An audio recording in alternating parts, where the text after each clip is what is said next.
Hey everybody, Jeremy is here again for another exciting video, and I want to talk to you about something a little bit different this time. I wanted to go back to my previous series, as you can see by the title down below, and I decided to come to this topic because I was talking to some friends recently about all the different shows that are out there, all the shows that I like, all the shows that have meant something to me over time. Obviously, the biggest one is Power Rangers, but that's just one example.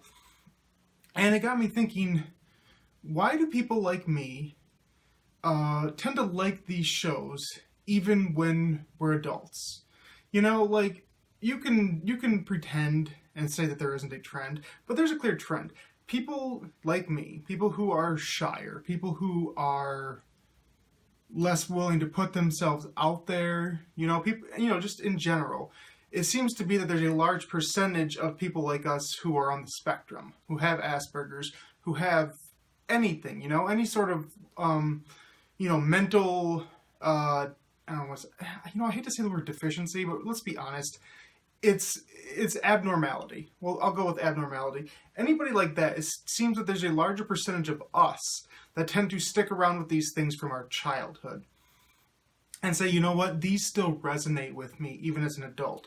A lot of other people we might know as kids, they grow up and they have the kids of their own, they have very normal lives, and they might stray away from shows like this. They might go to what is considered more adult shows, so to speak.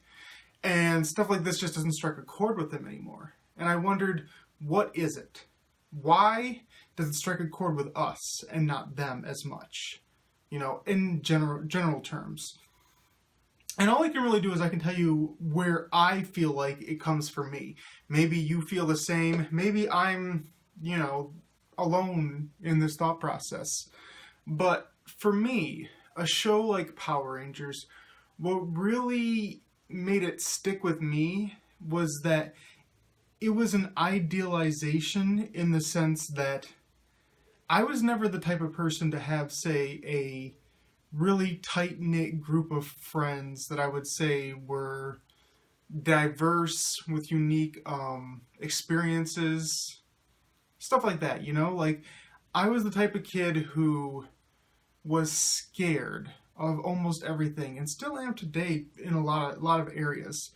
I'm the type of person who, unless somebody pushes, unless somebody's there, like always there having your back, always there willing to try to include you in everything, that's really making those proactive moves, I wouldn't really do anything. I would just kind of let life happen. I was afraid to impose. I felt that, I didn't have a high opinion of myself. So I thought, I can't ask this person if they want to hang out, or I can't ask this person what's going on because they don't want to spend more time with me. And realistically, that's probably wasn't true because they were my friends. They liked me on some level, but I just didn't like me. And when you don't like yourself, it's hard to go out there and grab the things that you want. That was always my biggest obstacle. And I mean, good Lord, I was the kid in school. I befriended, because there weren't, our school was in a very small town in a very quaint area of the Midwest, which means, guess what? Like 99% of the people there are white. We make Polak jokes because that is the closest to a minority we have around there. And unfortunately, that's how society works, is you find the minority and you pick on them. That's just how the mind works, in general terms. And so, I was friends with the only black kid in school. I was friends with the only Hispanic kid in school. And it was like, hey, this is my little crew, and it was cool and all, but they still were very different from me. They were much more outgoing people than me. And it still hurts sometimes when I sit there and I see how these people and other people that I knew in high school, and I see that they have these families and these really good jobs, and I look at myself and I'm like, I don't have any of that.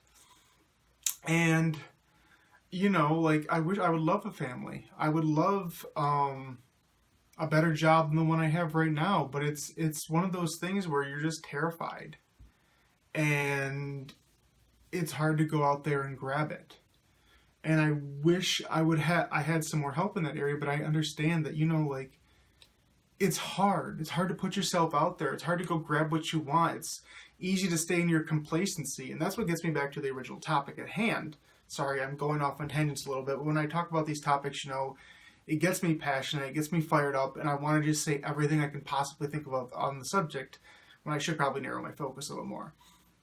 But anyway, so I look at a show like Power Rangers, and I see, wow, you've got the cool jock, you've got the nerdy kid, you've got the alternative chick, you've got the popular girl, you've got the really cool dude. You got this awesome group of friends, and I'm like, and I see all these shows, and I'm like, man, it would be so awesome to live a life like that. Not necessarily the superhero stuff, that's cool too, but like to have this tight-knit group of diverse friends who always have your back, no matter what the time, what the topic, what's going on, and you have their back in the same respect. It's just this really cool, almost symbiotic relationship, and I'm like, I just never really felt like I had that, and I don't think I'm ever going to have that. I mean, don't get me wrong, I have good friends.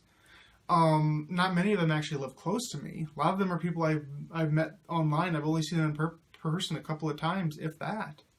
And that's fine for me. Like, I'm okay with that, because social interaction can fatigue me.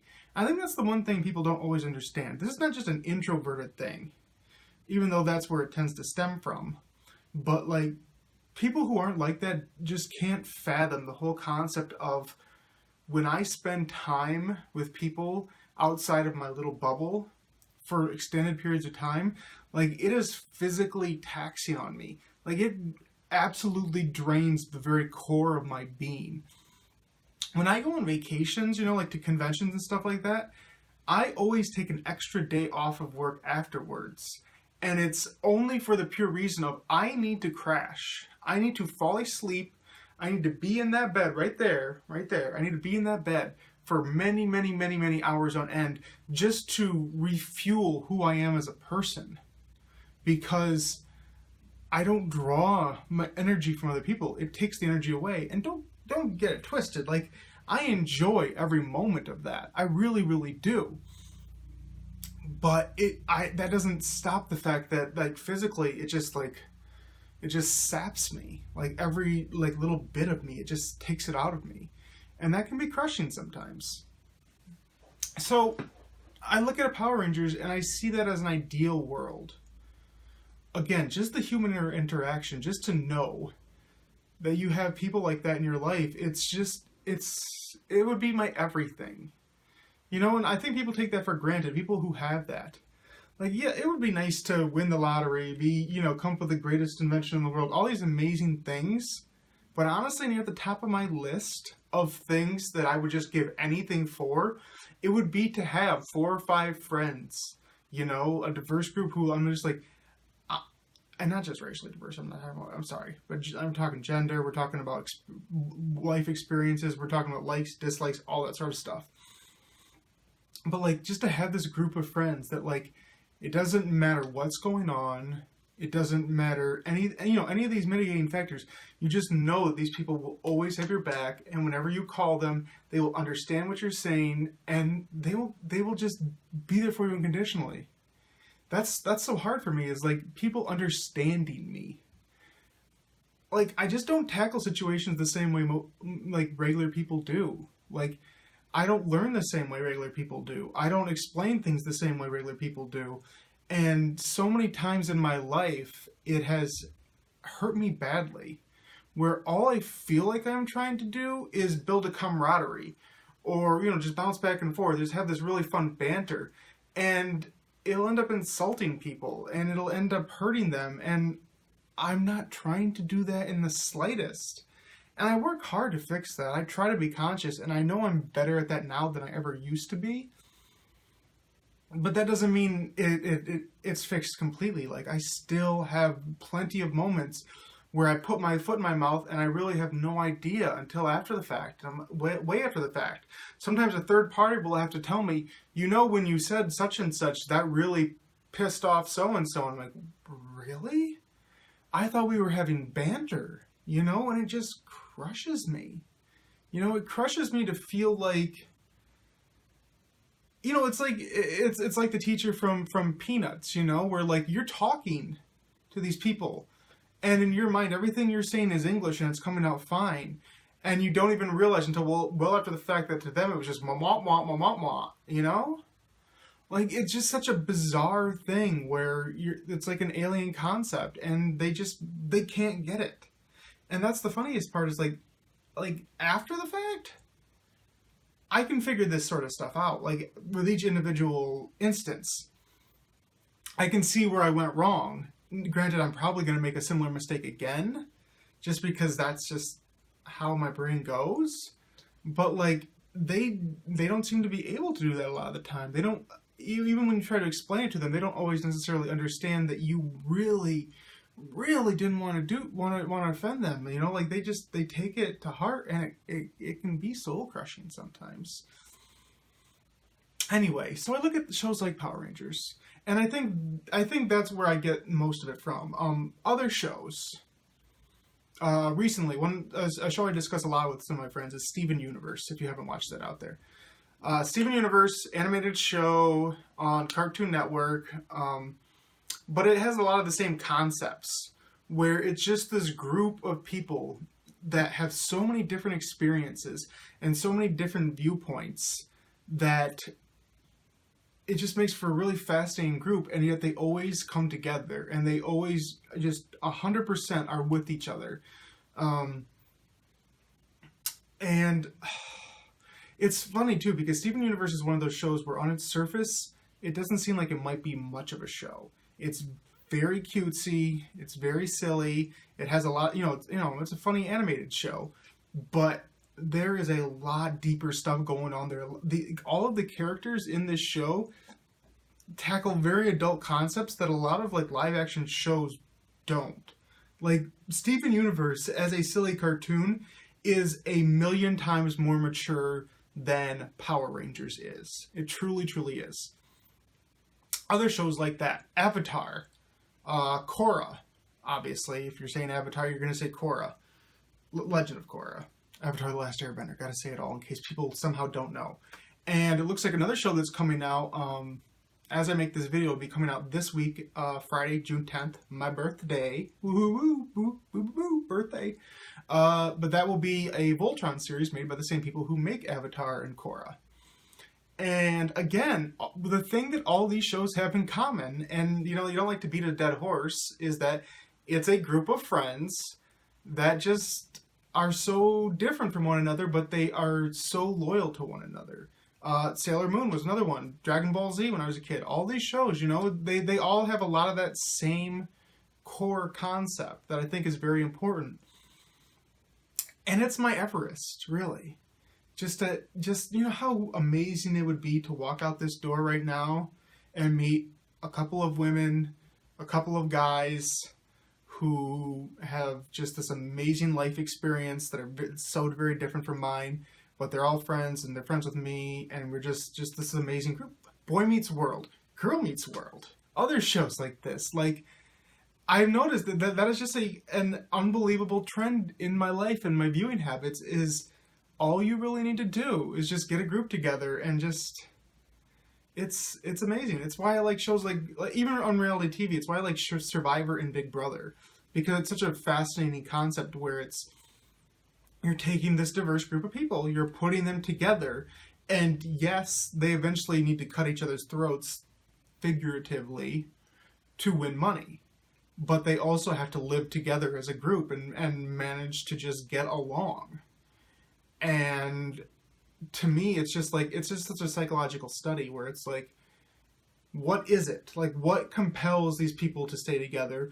What makes certain people stand out and become the ones that just drive the whole thing and go to the end and win? Like, how do you manage your relationships? And that's what it is for me, is like, I feel like I should have gotten into psychology on one hand, but on the other hand, I'm like, would I be able to qualify for that because I'm just so different on a spectrum of my own than maybe a regular psychologist would be, that maybe I don't understand situations the same way they would. And I think that's the message I just want to send to anybody out there who is like me. if you're a Power Rangers fan, I mean, I assume that's who I'm speaking to more than anything, is the Power Ranger fans out there. But if you're a Power Rangers fan, and maybe you're like me, maybe you're a bit of a recluse, maybe you're not great in social situations, I want you to know that you're far from alone, especially if you're at like a convention, like if you're going to like Morphicon this summer, like, stop saying like, Jeremy. But just realize that everybody there to some degree is like you. You know, some people might be more accustomed to the real world, and some people might be even far more secluded than you are. But we're all somewhere on that line of loving this show because it is an idealization of what we want life to be like in some way, shape, or form. And that's why it resonates with a lot of us, I think. That we can sit there and we can be like, you know what, this is just a fun action show, but at its core, it's striking at something deeper. It's striking at our ideal. It's striking at who we wish we were, who we want to be, and that's okay. You know, we might not ever get to that point. There's a good chance we might not ever have that ideal. But for me, at least, what's important is that I'm always working towards it. I'm telling myself, you know what, I could do what I normally do, and I could ignore this person, I could put my earbuds in, I could go back to what I'm doing. Or I could try to strike up a conversation. You know, I could try to meet this person on their level, and it might not work. You know, they might not get you. A lot of people don't get people with Asperger's or other things on the autistic spectrum. They just don't get them. And it's not necessarily they don't like those people. It's just a hard concept for people to grasp. So please don't fear any sort of rejection like that. Don't fear or clam up even more if you try and it doesn't work out for you. Please don't do that, because you have to strive. You know, you were dealt a bad hand, unfortunately. We all were. And everybody has their own issues that they're working through, and that's the key, though. You're working through them. You're trying to find, you identify where you lack, and you try to achieve. And all the while you try to achieve, you watch these shows. You watch your Power Rangers. You watch your Girl Meets World. You watch your Avatar. And you say, that's what I want. And you look at it, and you enjoy it, and you keep telling yourself, I am going to strive to get to that point, or as close to that point as I possibly can. There's nothing wrong with liking it, because ultimately that's how mass media works. You're drawn to things you like. You know, people go to superhero movies because they love the action or they identify with the characters. People go to romantic comedies because they would love to have a dreamy romance like that. People go to 50 Shades of Grey because they want to get... No, not going to say that. Anyway, but yeah, and that's why you like Power Rangers. That's why you like these kids shows, because they present to you a world that you want to be a part of, and there's nothing wrong with that. So please just remember that. And that's all I really have to say on the topic, guys. Just please. And I would love to hear what you guys think. I would love to. Do you think that what I'm saying makes sense to you? Does it strike any chords?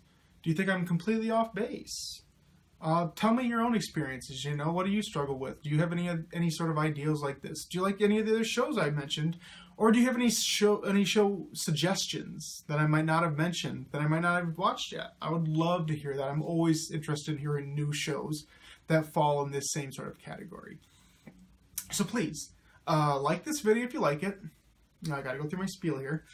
Subscribe to the channel if you haven't subscribed already. I appreciate every single one of you. Share this video with any friends in the community or anybody you think might find this fun or interesting, or just love to talk about, you know, Asperger's and aren't afraid to put that sort of vibe out there. And I will see you soon. I am going to give you another piece of my top 10 Power Ranger seasons countdowns very, very soon in the next day or so. If you haven't watched the first 5 parts, please take a look. and I will be back very soon. The Jew the World merchandise is starting to ship, so I will have a video with some of that very, very soon as well. And that is going to be it for me for now, and I will see you very soon. Thank you for watching.